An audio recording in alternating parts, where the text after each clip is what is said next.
And over at the lower house, the House leadership is pushing for the approval of a resolution that seeks amendments to the restrictive economic provisions of the Constitution. This report.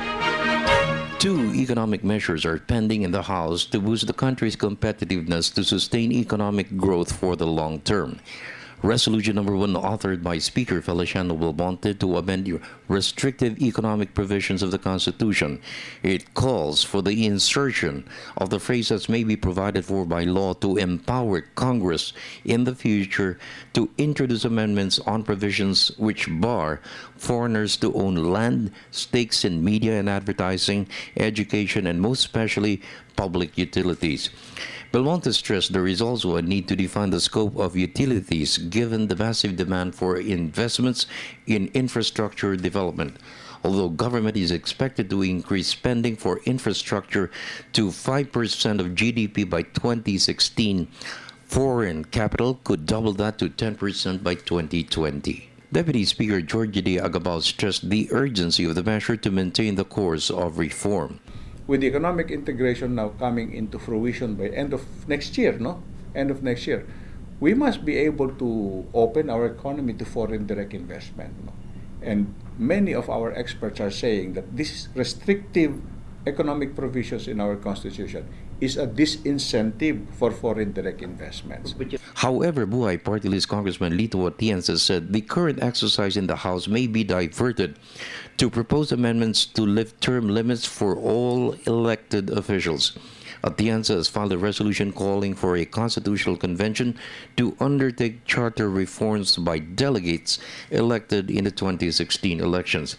Atienza stressed it's the best option to implement sweeping changes in the Constitution. Mabuti pa, pag-usapan natin, pagkaisahan natin, magkaroon na tayo ng full-blown constitutional convention.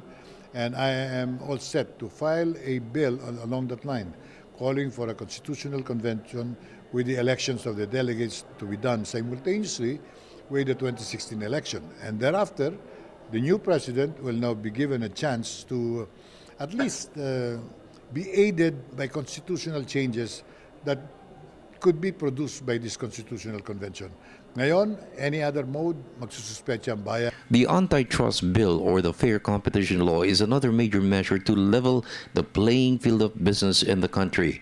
It's designed to break cartels and monopolies since only 43 families in the country control 80% of the economy. A few in power and communications, public utilities and manufacturing. Its passage is an incentive to foreign investors to be part of the emerging economic miracle in the country led by President Aquino's leadership. One reason why we would want to open our economy is because we have to accept it. The biggest industries here are held only by a select few families, as a matter of fact. And we feel that by loosening our provisions and allowing foreign direct investments to come in, by loosening our provisions on specific areas where foreign investors can go in, they can provide the necessary funds, they can provide the necessary competition. And competition, that's the one that drives prices to go down, that's the one that drives quality to go up. So what we need is competition. Unless we open our economy to foreign investments, competition will be very, very limited. For the People's Television Network, this is Freddy Abando reporting.